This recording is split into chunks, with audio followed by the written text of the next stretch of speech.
Assalamualaikum warahmatullahi wabarakatuh. Apa kabar teman-teman semuanya? Semoga dalam keadaan sehat dan baik walafiat. Di sini kami dari kelompok 2B di bioteknologi akan menjelaskan tentang bioteknologi bidang tanaman. Dengan beranggotakan kelompok saya sendiri Muhammad Febri Destra Pratama, Nur Azizah Fitriani, Reni Hidayati, Titis Dwi Lestari, Windayani, Yosi Warnawati, Tami Fadlanul Hamdani, Demi Febriani, Kristina Eka Wardani, Nastikti Nugraini, dan Arum Ardila Faros. Ya baiklah, untuk yang pertama pengertian bioteknologi.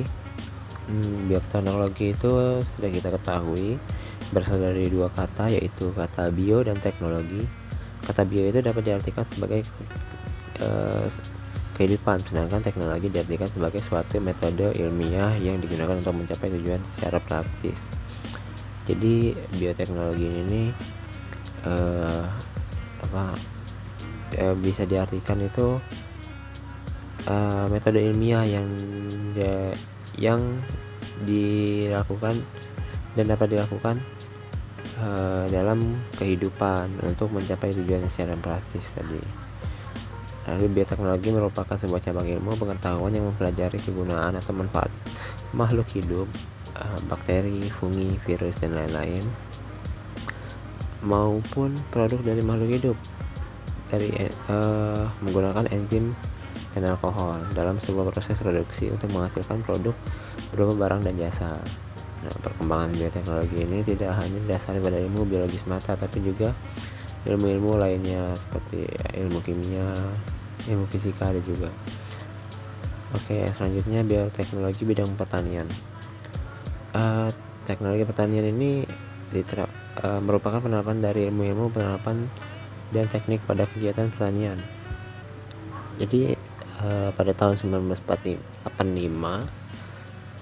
seseorang yang namanya Moser mengemukakan bahwa teknologi merupakan salah satu syarat mutlak pembangunan pertanian. Sedangkan untuk mengintroduksi suatu teknologi baru pada suatu usaha tani, menurut Hernanto tahun 1991 ada 4 faktor yang perlu diperhatikan, yaitu yang pertama secara teknis dapat dilaksanakan, yang kedua secara ekonomis menguntungkan, yang ketiga secara sosial dapat diterima, dan yang terakhir sesuai dengan peraturan pemerintah. Lalu teknologi bidang pertanian ini menurut Mordikanto tahun 1993, suatu teknologi atau ide baru akan diterima oleh petani apabila memenuhi syarat-syarat ini. Syarat-syarat apa itu? Yang pertama itu memberi keuntungan ekonomi bila teknologi tersebut diterapkan, atau profitability. Lalu yang kedua, teknologi tersebut sesuai dengan lingkungan budaya setempat. Yang selanjutnya, kesesuaian dengan lingkungan fisik. Yang keempat, teknologi tersebut memiliki kemudahan jika diterapkan. Yang kelima, penghematan tenaga kerja dan waktu. Dan yang terakhir, tidak memerlukan biaya yang besar jika teknologi tersebut diterapkan. Saya Kristina Eka Wardani, NPM 36, akan melanjutkan presentasi. Penggunaan teknologi dalam bidang pertanian sangat baik untuk mengembangkan pertanian yang lebih maju. Akan tetapi kemajuan teknologi di bidang pertanian tidak hanya menimbulkan dampak yang positif, di samping itu juga dapat menimbulkan dampak yang negatif. Dampak positifnya yaitu pengelolaan lahan lebih mudah. Hal ini disebabkan karena tidak dikerjakan lagi secara manual melainkan dengan mesin. Dampak positif yang kedua, produk hasil pertanian yang awalnya mudah rusak bisa diatasi. Nah, ini diatasi dengan teknologi pengolahan hasil pertanian. Lalu dampak positif yang ketiga yaitu menjamin kegiatan pertanian yang lebih pasti. Nah, ini karena adanya teknologi juga bisa menjamin kegiatan pertanian lebih pasti tanpa adanya kekhawatiran akan gagal panen dan kerusakan pada lahan pertanian. Dampak negatifnya yaitu penggunaan teknologi pertanian ini bisa berdampak seperti adanya polusi lingkungan akibat erosi tanah yang berlebihan, lalu adanya limbah kimia yang berakibat mencemari lingkungan. Limbah kimia ini berasal dari bidang industri yang dapat membahayakan manusia dan juga mencemari lingkungan. Dampak negatif yang ketiga yaitu menyebabkan pemanasan global yang semakin luas. Nah, oleh karena adanya beberapa dampak negatif itu, kesadaran para pengguna teknologi pertanian ini sangat diharapkan untuk menggunakan teknologi secara bijak tanpa merugikan pihak lain, dan juga diperlukan kecocokan teknologi pertanian yang modern dengan ekosistem global dan memecah beberapa masalah dengan sistem konvensional teknologi pertanian di beberapa area berbeda. Slide selanjutnya yaitu bioteknologi tanaman meliputi kultur jaringan dan rekayasa genetika. Kultur jaringan erat kaitannya dengan rekayasa genetika karena pengerjaan rekayasa genetika juga kebanyakan dilakukan secara in vitro di laboratorium.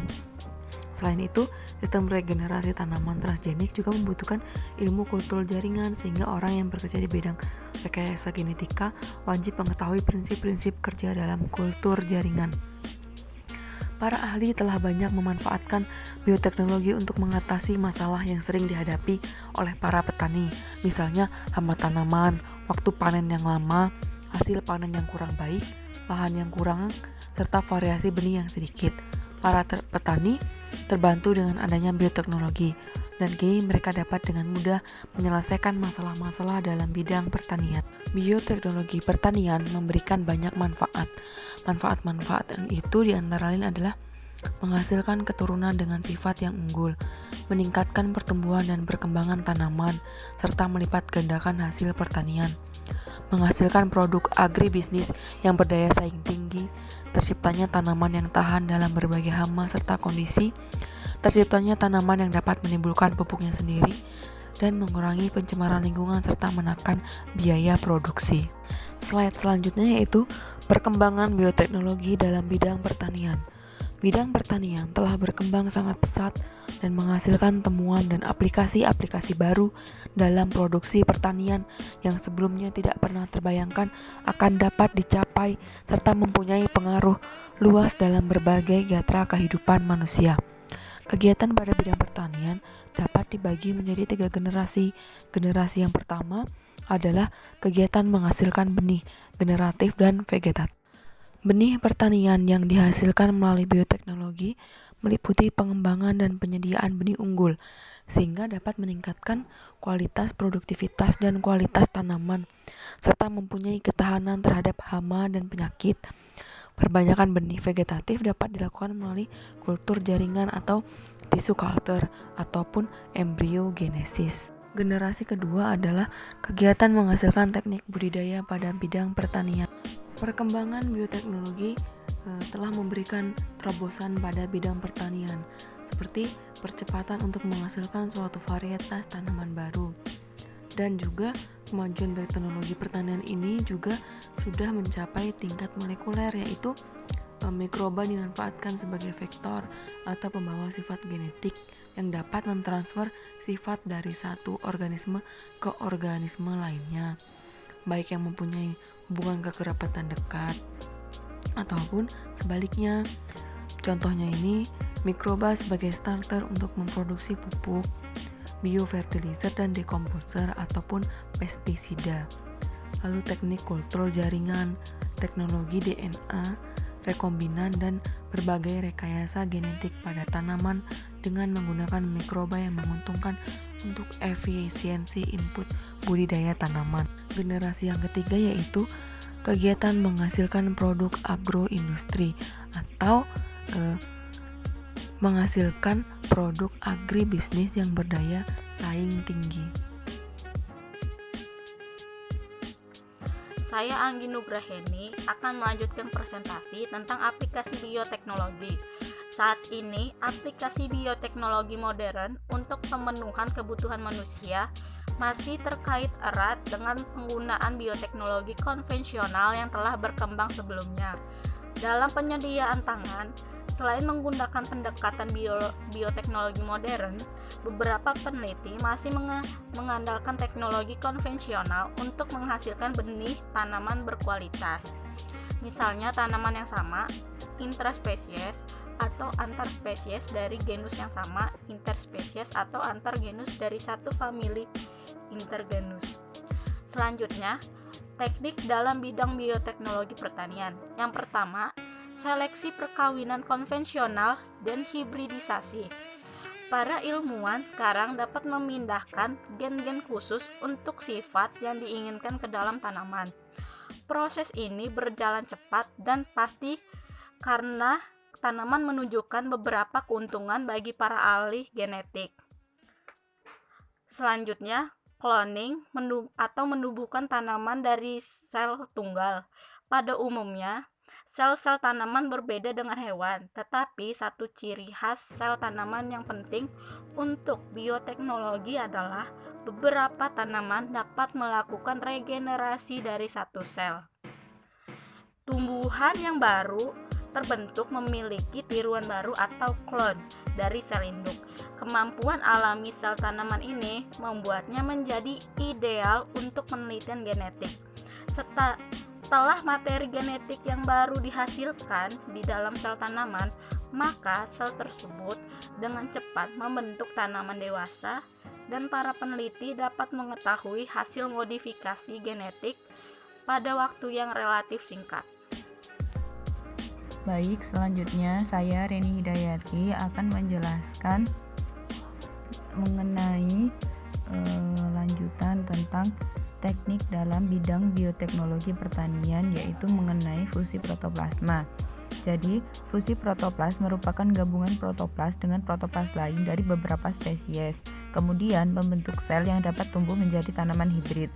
Jadi, hibridisasi somatik melalui fusi protoplasma digunakan untuk menggabungkan sifat lain dua spesies atau genus yang tidak dapat digabungkan secara seksual ataupun aseksual. Nah, tujuan dari fusi protoplas ini untuk mendapatkan suatu hibrida somatik atau hibrid yang untuk mengatasi kelemahan dari hibrida seksual. Nah, terdapat beberapa kelemahan dari hibrida seksual, yaitu yang pertama, sukar untuk mendapatkan suatu hibrida antar spesies dan antar negara. Jadi, hibridisasi somatik ini dapat mengatasi masalah tersebut. Yang kedua, sitoplasma pada perkawinan seksual hanya berasal dari induk betina saja. Dalam proses pembuahan, gamet jantan hanya membawa inti saja dengan sedikit sitoplasma. Sebaliknya, pada betina selain inti juga sitoplasma.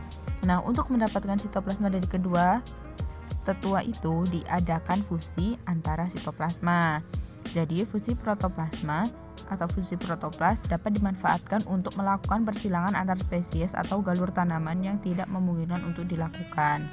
Nah, fusi protoplas ini membuka kemungkinan untuk yang pertama, menghasilkan hibrid somatik amphidiploid yang fertil antar spesies yang secara seksual tidak kompatibel. Yang kedua, menghasilkan galur heterozigot dalam satu spesies tanaman yang secara normal hanya dapat diperbanyak dengan cara vegetatif, misalnya pada kentang.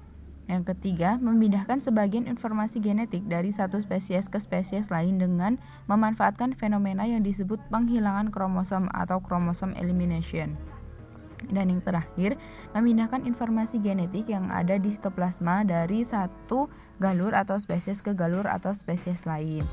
Nah, selain itu, fusi protoplas juga terbagi menjadi dua kemungkinan, yaitu kemungkinan produk. Yang pertama hibrid dan yang kedua hibrid. Hibrid yaitu fusi antara kedua spesies, selnya berfusi, yaitu nukleus dari kedua spesies betul-betul mengalami fusi atau menyatu.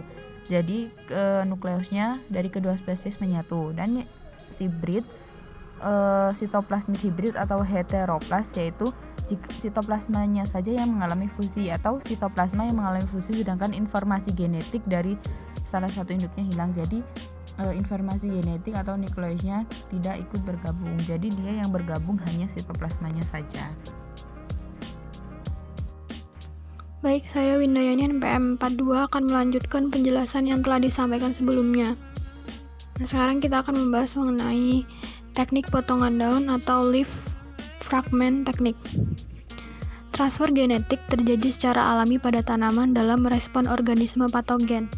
Contohnya, suatu luka dapat terinfeksi oleh bakteri tanah yang disebut Agrobacterium tumefaciens atau Agrobacter. Bakteri ini memiliki plasmid yang besar atau molekul DNA double helix yang sirkuler, yang dapat merangsang sel-sel tanaman untuk tumbuh terus-menerus tanpa terkontrol atau tumor.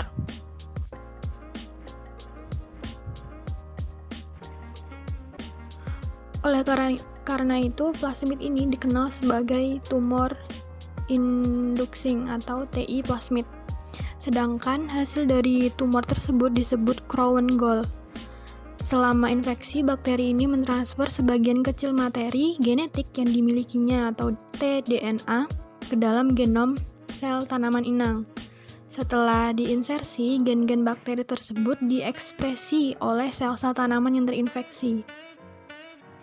Plasmid bakteri memberi gagasan bagi para ahli bioteknologi sebagai sarana transfer DNA. Dalam penggunaannya, peneliti sering menyebut sebagai teknik potongan daun. Dalam teknik ini, daun dipotong kecil-kecil, kemudian ketika potongan daun mulai regenerasi, selanjutnya akan dikultur pada medium yang mengandung agrobakter yang telah mengalami modifikasi genetik. Selama proses ini, DNA dan TI plasmid berintegrasi ke DNA sel inang dan materi genetik pun telah terkirim. Potongan daun tersebut kemudian diberi hormon untuk merangsang pertumbuhan tunas dan akar. Selanjutnya ada kekurangan dan kelebihan. Kekurangan utama dari proses ini adalah agrobakter tidak dapat menginfeksi tanaman monokotil seperti jagung dan gandum. Tanaman dikotil seperti tomat, kentang, apel, juga kedelai merupakan contoh yang cocok untuk proses ini. Namun, penelitian baru-baru ini jelas menunjukkan bahwa tDNA dapat digabungkan ke dalam spesies monokotil. Untuk bakteri yang tahan terhadap agrobakter dilakukan dengan menggunakan pistol gen, yaitu dengan cara menembakkan logam kecil yang diselubungi DNA ke embrio sel tumbuhan. Di sini inti sel tumbuhan tetap bisa membidik kloroplas. Sedangkan kelebihan dari teknik ini adalah dapat menghasilkan tanaman dengan sifat yang sesuai dengan keinginan. Selanjutnya ada teknik kultur in vitro. Kultur in vitro merupakan salah satu teknik yang dapat dilakukan untuk meningkatkan keragaman genetik tanaman, antara lain dengan keragaman soma klonal. Menurut Ahluwalia, tahun 1986, perubahan genetik dapat terjadi selama periode kultur in vitro atau karena adanya sel-sel yang mengalami mutasi. Pemanfaatan lain teknologi tersebut untuk pengadaan bibit pada awalnya berdasarkan hasil percobaan Morel tahun 1960 pada anggrek Cymbidium. Nah, untuk langkah-langkah kultur in vitro yaitu sebagai berikut. Seperti yang dapat terlihat pada gambar. Dalam waktu yang singkat, dari bahan tanaman yang sangat terbatas dapat dihasilkan bibit dalam jumlah yang banyak dan memiliki sifat yang sama dengan induknya. Keberhasilan tersebut mendorong dimanfaatkannya in vitro sebagai teknologi berbanyakan yang banyak memberikan keunggulan daripada teknik konvensional. Kemudian, yang selanjutnya ada kendala yang sering dihadapi dalam aplikasinya, yaitu yang pertama ada keberhasilan teknik ini pada tanaman tahunan berkayu masih rendah, sehingga aplikasinya masih terbatas pada jenis tanaman tertentu saja. Yang kedua, kapasitas regenerasi menurun bila sering melakukan pembaruan. Yang ketiga, penurunan integritas genetik pada bibit yang dihasilkan. Yang keempat, presentase keberhasilan aklimatisasi atau terutama pada tanaman tahunan berkayu relatif masih rendah. Yang kelima, adanya patogen internal atau khususnya pada tanaman tahunan berkayu yang sulit dihilangkan. Lalu ada diperlukan tenaga kerja yang intensif, terdidik, serta mempunyai keterampilan khusus. Lalu yang terakhir, diperlukan modal awal yang cukup tinggi. Selanjutnya, saya Nur Azizah Fitriani akan melanjutkan presentasi dari Binda mengenai kriteria keberhasilan kultur in vitro. Menurut Pierik dalam Nurwandani Paristianti tahun 2008, perbanyakan melalui kultur in vitro itu dapat dikatakan berhasil bila memenuhi beberapa kriteria. Yang pertama yaitu tidak merubah sifat genetik pohon induk.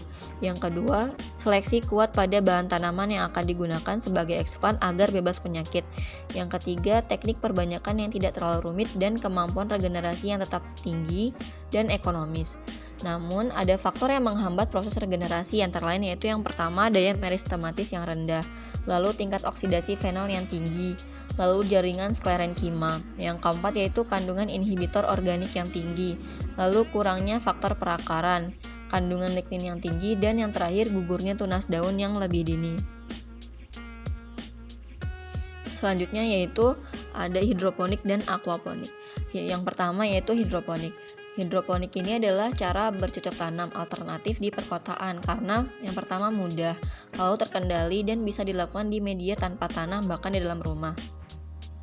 Hidroponik ini adalah suatu istilah yang digunakan dalam bercocok tanam tanpa menggunakan tanah sebagai media tumbuhnya. Nah, media tumbuh yang digunakan ini adalah air. Nah, untuk memperoleh zat makanan atau unsur hara yang diperlukan untuk pertumbuhan tanaman, ke dalam air yang digunakan ini dilarutkan campuran pupuk organik. Campuran pupuk ini dapat diperoleh dari buatan sendiri atau pupuk buatan yang siap pakai. Lalu, adapun keuntungan dengan bercocok tanam dengan cara hidroponik yaitu yang pertama, tumbuhan itu bebas dari hama dan penyakit. Lalu produksi tanaman lebih tinggi, tanaman tumbuh lebih cepat, pemakaian pupuk lebih efisien, pengerjaannya mudah, tidak bergantung pada kondisi alam dan tidak membutuhkan lahan yang luas. Nah, selain hidroponik, saat ini ada teknik yang sedang dikembangkan adalah teknik aquaponik. Aquaponik ini adalah sebuah alternatif bercocok tanam dan memelihara ikan di dalam satu wadah. Aquaponik ini bisa digunakan untuk bercocok tanam di lahan yang terbatas dan nutrisi yang lebih mudah ditemukan karena memanfaatkan kotoran ikan.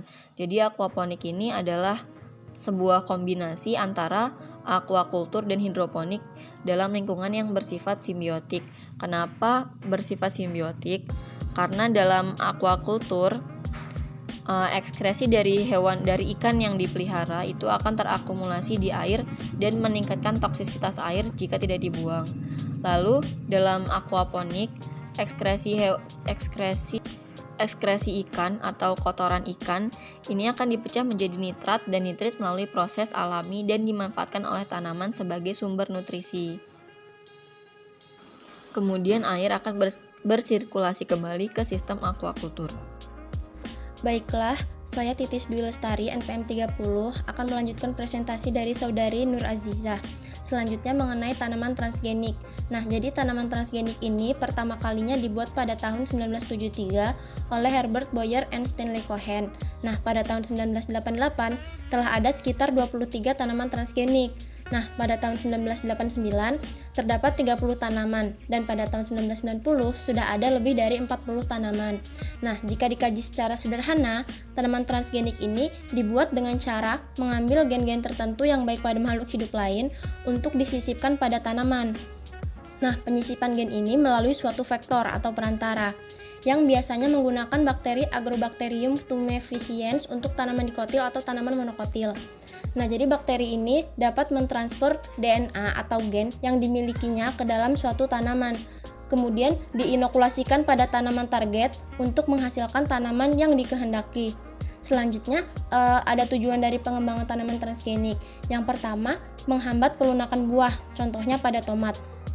Nah, karena adanya gen khusus yaitu antisense gens yang ditransfer ke dalam tomat untuk menghambat enzim poligalakturonase, yaitu enzim yang mempercepat kerusakan dinding sel tomat sehingga dapat menghambat pelunakan buah.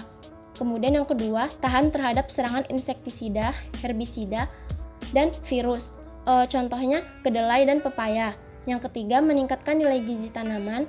Dan yang keempat, meningkatkan kemampuan tanaman untuk hidup pada lahan yang ekstrim seperti lahan kering, lahan keasaman tinggi, dan lahan dengan kadar garam yang tinggi. Selanjutnya, ada beberapa jenis tanaman transgenik. Yang pertama, tanaman transgenik tahan kekeringan. Nah, tanaman tahan kekeringan ini memiliki akar yang sanggup menembus tanah kering.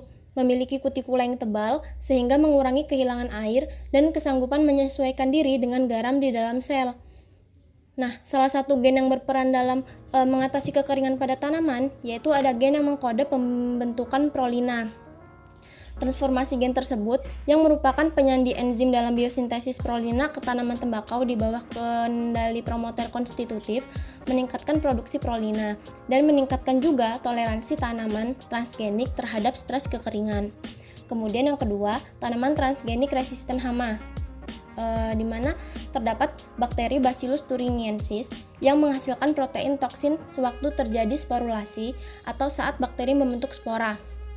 Nah, jadi kan bakteri ini menghasilkan kristal protein yang bersifat toksin. Nah, kristal ini merupakan protoksin yang jika larut dalam usus serangga karena proses proteolisis akan diubah menjadi polipeptida yang lebih pendek. Toksin aktif ini berinteraksi dengan sel-sel epitel dari usus serangga. Nah, toksin BT juga akan mengakibatkan terbentuknya pori-pori pada membran sel saluran pencernaan serangga, sehingga dapat mengganggu keseimbangan osmotik. Sel yang terganggu tekanan osmotiknya ini akan menjadi bengkak dan kemudian pecah, sehingga serangga mengalami kematian. Selanjutnya, yang ketiga, tanaman transgenik resisten penyakit, di mana perkembangan yang signifikan juga terjadi pada usaha untuk memproduksi tanaman transgenik yang bebas dari serangan virus. Nah, dengan memasukkan gen penyandi protein terselubung, yaitu Johnson-Ross mosaic potivirus atau JGMV, ke dalam suatu tanaman, ini diharapkan dapat resisten terhadap virus yang bersangkutan. Kemudian ada tanaman transgenik toleran salin. Nah, dengan teknologi kultur jaringan, ini telah dapat dikembangkan tanaman transgenik toleran salinitas. Rekayasa genetika mentransfer gen dari padi liar yang toleran terhadap salinitas ke padi yang biasa digunakan sebagai bahan pangan melalui fusi protoplasma. Baiklah, saya Deni Febriani akan melanjutkan presentasi dari saudari Titis. Yang selanjutnya yaitu kultur jaringan. Kultur jaringan merupakan teknik untuk membudidayakan atau menambah tanaman dengan cara mengisolasi eksplant seperti sel, jaringan, organ, maupun protoplas yang kemudian diinduksi dalam kondisi aseptik secara in vitro agar dapat memperbanyak diri dan bergenerasi menjadi tanaman dengan organ yang lengkap, yakni sudah terbentuk daun, batang, dan akar. Pada mulanya, teknik ini digunakan untuk memperoleh bibit tanaman dalam jumlah besar dan dalam waktu yang singkat. Namun, sekarang sudah berkembang, sehingga teknik ini digunakan untuk mencapai banyak tujuan, misalnya untuk menghasilkan tanaman unggul. Adapun macam-macam kultur jaringan tumbuhan. Yang pertama yaitu pollen interkultur, yang merupakan teknik kultur jaringan dengan menggunakan benang sari atau serbuk sari sebagai eksplant. Yang kedua, kloroplas kultur, yang merupakan teknik kultur jaringan dengan menggunakan kloroplas sebagai eksplant untuk keperluan memperbaiki sifat dari tanaman dengan membuat varietas baru. Yang ketiga yaitu meristem kultur, yang merupakan suatu teknik kultur jaringan dengan menggunakan atau bagian tanaman muda yang disebut dengan meristem sebagai eksplant. Yang keempat yaitu protoplas kultur, yang merupakan suatu teknik kultur jaringan dengan menggunakan bagian tanaman protoplas atau sel hidup yang telah dihilangkan dari dinding sel-selnya sebagai eksplant. Dan yang terakhir yaitu somatic cross atau silangan protoplasma, yang merupakan penghilangan dua macam protoplasma menjadi satu, kemudian membudidayakannya sehingga menjadi tanaman yang kecil dengan memiliki sifat baru. Oke, baiklah. Perkenalkan, saya Tommy Fadlanul Hamdani, NPM 1713024012. Di sini saya akan melanjutkan presentasi yang sudah dilakukan oleh teman saya sebelumnya, yaitu mengenai prinsip dasar dan kelebihan dari kultur jaringan. Nah, di sini ada beberapa keuntungan atau kelebihan dari kultur jaringan. Nah, yang pertama itu adalah totipotensi, yaitu kemampuan sel untuk dapat tumbuh apabila disimpan pada tempat yang sesuai. Nah, hal ini juga didukung yaitu oleh teori sel dari Selkeiden dan Swan. Nah, kemudian yang kedua itu dapat diperbanyak setiap saat tanpa tergantung musim karena dilakukan di ruangan yang tertutup. Kemudian mempunyai daya multiplikasi yang tinggi. Eksplan berasal dari bahan tanaman yang kecil dan menghasilkan tanaman seragam serta bebas penyakit, terutama bakteri dan jamur. Nah, selanjutnya nomor 3 itu perbanyakan vegetatif, yaitu sel yang diperbanyak itu secara kultur jaringan akan sama persis dengan induknya. Kemudian yang 4 itu aseptis. Nah, karena kultur jaringan ini dilakukan di tempat yang steril, yang bersih, akhirnya tanaman yang dihasilkan itu bebas dari kontaminan yang mengganggu. Nah, itu keuntungan dari kultur jaringan. Nah, selanjutnya yaitu mengenai penggunaan teknologi nuklir. Nah, teknologi nuklir itu menggunakan unsur-unsur radioaktif yang dapat memancarkan sinyal radioaktif seperti sinyal gamma contohnya. Nah, ini juga berguna untuk pemulaian tanaman, yaitu dengan meradiasi sel atau jaringan sehingga akan terjadi mutasi dengan tujuan agar menghasilkan atau memiliki keturunan dengan bibit unggul. Nah, hasil dari mutasi itu dinamakan mutan, memiliki beberapa keuntungan, yaitu diantaranya cocok ditanam di persawahan pasang surut yang memiliki kadar garam cukup tinggi, itu di dekat laut. Kemudian tahan werang, coklat, dan hijau, tahan penyakit busuk daun, umur lebih pendek, dan sebagainya. Nah, kemudian tanaman hasil mutasi ini juga bersifat poliploidi sehingga dapat memberikan hasil yang lebih tinggi. Misalnya cepat berbuah, kemudian buahnya lebih besar dan tidak berbiji.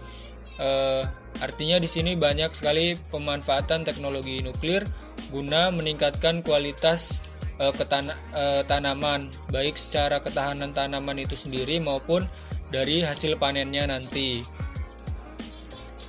Nah, selanjutnya di sini saya akan menjelaskan mengenai bioteknologi dalam tanaman unggul baru. Nah, di dalam teknik-teknik biologi itu banyak dimanfaatkan untuk membuat terobosan-terobosan baru jenis-jenis tanaman yang sifatnya unggul untuk mencukupi kebutuhan yang ada di pasar atau kebutuhan sehari-hari. Nah, di sini tujuannya adalah konsepnya adalah memanfaatkan lahan yang sempit, namun tanaman-tanamannya menghasilkan hasil panen yang melimpah gitu. Nah, tanaman unggul ini itu diharapkan nantinya memiliki produktivitas yang lebih baik dari tanaman biasa. Nah, peningkatan hasil juga itu dilakukan selain jumlahnya juga dilakukan untuk memperbaiki kandungan nutrisi, kemudian usia panen, kemudian kelestarian lingkungan dan berbagai nilai tambah lainnya.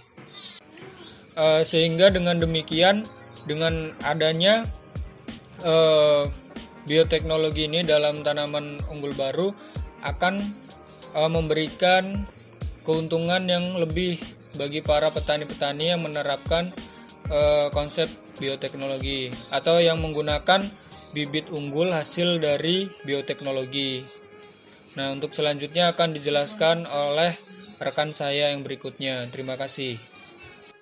Jadi, saya Nastiti Nugrahaini, NPM 1713-024-044 dari kelompok 2B akan melanjutkan presentasi mengenai bioteknologi dalam bidang tanaman.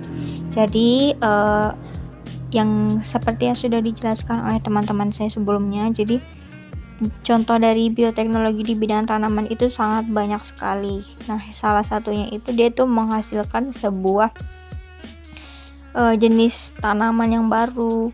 Ya, di antaranya yang pertama itu ada padi golden rice, terus kentang raset barbeng, tembakau rendah nikotin, sama tomat flavor saffron.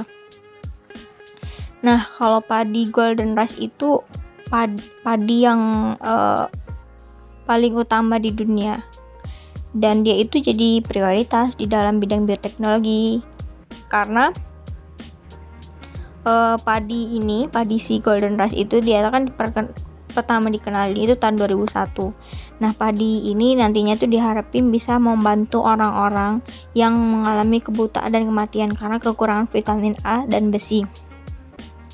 Karena vitamin A itu kan penting untuk penglihatan, respon kekebalan, perbaikan sel, pertumbuhan tulang, reproduksi, hingga dia itu penting untuk pertumbuhan embrionik. Dan di padi ini tuh ada semuanya gitu, dibandingkan padi jenis lain yang biasa kita temui. Terus ada kentang raset barbeng. Nah, kalau kentang raset barbeng itu dia itu dalam teknik penyediaan bibitnya, pemulihan kentang sampai rekayasa genetika agar dia itu bisa meningkatkan sifat-sifat unggul kentang. Nah, kentang ini itu beda dari kentang yang lainnya gitu. Teknik kultur jaringan bisa memungkinkan petani agar bisa mendapatkan bibit dalam jumlah besar yang identik dengan induknya. Ya, contohnya ya kentang ini, kentang raset barbeng. Kentang raset barbeng itu dia itu punya kandungan pati yang lebih tinggi, dan dia itu kalau digoreng, dia itu bisa membuat kentang goreng ataupun keripik kentang dengan kualitas yang baik karena dia itu menyerap minyaknya itu lebih sedikit daripada kentang-kentang yang biasanya. Terus ada tembakau rendah nikotin. Nah, biasanya kan kalau tembakau yang biasanya ada di dalam rokok, dia itu kan bisa kayak nyebabin kanker ya, kanker paru-paru atau sejenisnya kalau dikonsumsi terus-menerus.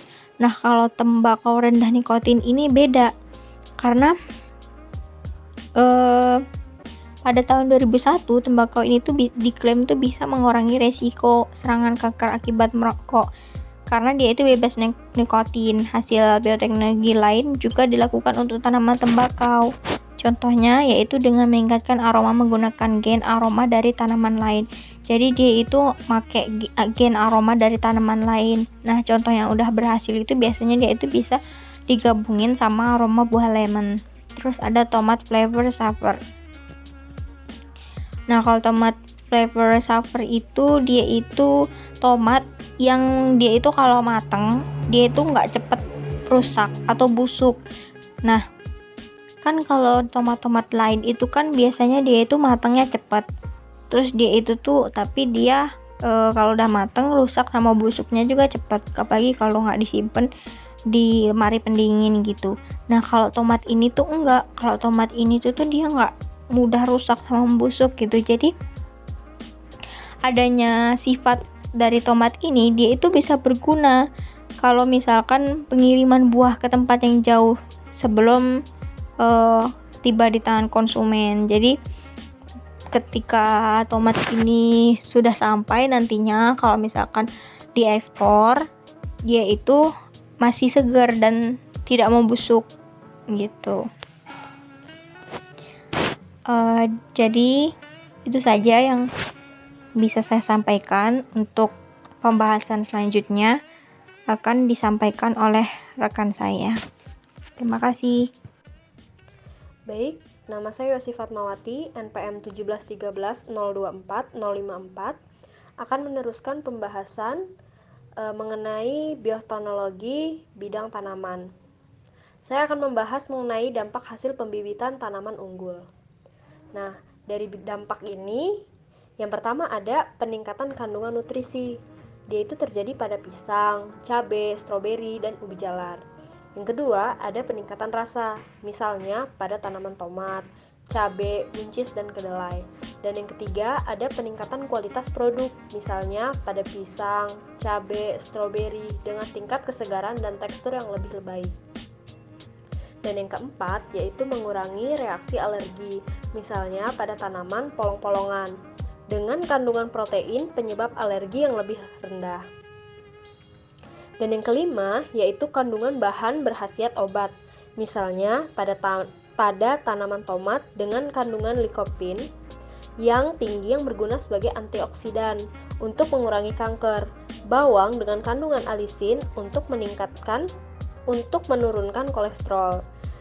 Kemudian serta pada padi dengan kandungan vitamin A dan zat besi untuk mengatasi anemia dan kebutaan.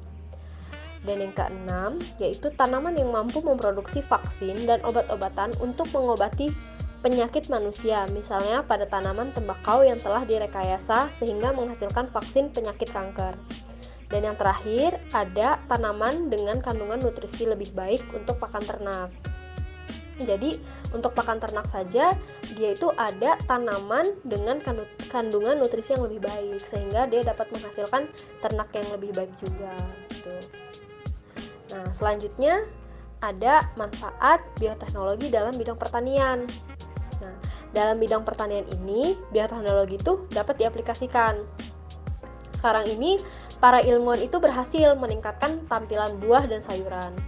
Kemudian dapat memperpanjang waktu makanan untuk disimpan. Jadi kita juga tidak terlalu khawatir untuk menyimpan makanan gitu. Makanan tersebut bisa jangka waktu yang lebih panjang untuk disimpan. Nah, kemudian dia juga dapat meningkatkan kandungan nutrisi tanaman dan membuat tanaman tahan terhadap penyakit dan hama. Oke. Sehingga, dalam bioteknologi pertanian ini memberikan banyak manfaat. Apa saja manfaatnya? Yang pertama ada dia itu dapat menghasilkan keturunan dengan sifat yang unggul. Kemudian dia meningkatkan pertumbuhan dan perkembangan tanaman serta melipat gandakan hasil dari pertanian tersebut. Nah, kemudian dia juga dapat menghasilkan produk agribisnis yang berdaya saing tinggi. Kemudian terciptanya tanaman yang tahan dalam berbagai hama serta kondisi. Kemudian terciptanya tanaman yang dapat membuat pupuknya sendiri. Dan yang terakhir, mengurangi pencemaran lingkungan serta menekankan biaya produksi. Demikian penjelasan dari saya, yaitu dampak hasil pembibitan tanaman unggul dan manfaat bioteknologi dalam bidang pertanian. Selanjutnya akan dibahas oleh rekan saya. Terima kasih. Baiklah, saya akan melanjutkan presentasi yang telah disampaikan oleh teman-teman saya. Selanjutnya ada dampak positif dan dampak negatif dari bioteknologi tanaman.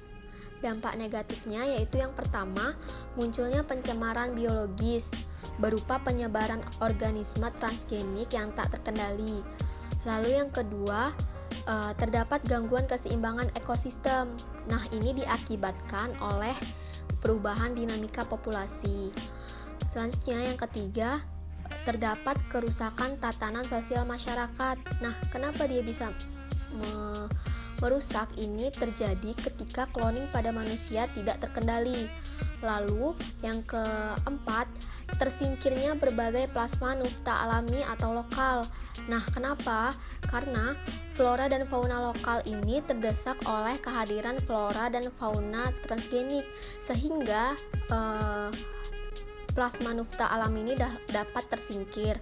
Lalu selanjutnya yang kelima, dapat menimbulkan pertentangan berkepanjangan antara tokoh ilmuwan bioteknologi dengan tokoh-tokoh kemanusiaan dan agama.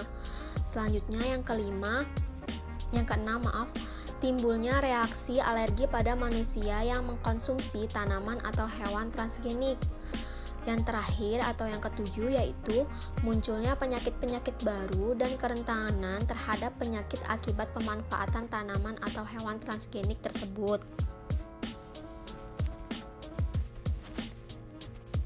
Baik, selanjutnya ada dampak positif bioteknologi dari tanaman. Yang pertama, meningkatnya sifat resistensi tanaman terhadap hama dan penyakit tanaman. Nah, misalnya tanaman transgenik ini kebal terhadap hama. Lalu yang kedua, meningkatnya produk-produk baik kualitas maupun kuantitas di pertanian, perkebunan, peternakan maupun perikanan dengan temuan bibit unggul. Lalu yang ketiga, meningkatnya nilai tambah bahan makanan. Pengolahan bahan makanan tertentu seperti air susu menjadi yogurt, mentega, keju, kecap, tempe, dan sebagainya. Lalu yang keempat, membantu proses pemurnian logam dari biji pada pertambangan logam. Yang kelima, membantu manusia mengatasi masalah-masalah pencemaran lingkungan seperti bakteri pemakan plastik dan parafin, bakteri penghasil bahan plastik biodegradable. Lalu yang keenam, membantu manusia mengatasi masalah sumber daya energi, misalnya bioetanol dan biogas. Lalu yang ketujuh, membantu dunia kedokteran dan medis mengatasi penyakit-penyakit tertentu, misalnya penyakit kelainan genetis dengan terapi gen, hormon insulin, antibiotik, antibodi monoklonal, dan vaksin. Lalu yang terakhir, mengatasi masalah pelestarian spesies langka dan hampir punah dengan teknologi transplantasi nukleus hewan atau tumbuhan langka bisa dilestarikan dan lain sebagainya. Oke, baiklah teman-teman semuanya, cukup sekian presentasi dari kelompok kami. Apabila ada yang ingin ditanyakan, silahkan ditanyakan di forum diskusi. Terakhir, kami ucapkan terima kasih. Lebih dan kurangnya kami mohon maaf. Kami akhiri. Wassalamualaikum warahmatullahi wabarakatuh.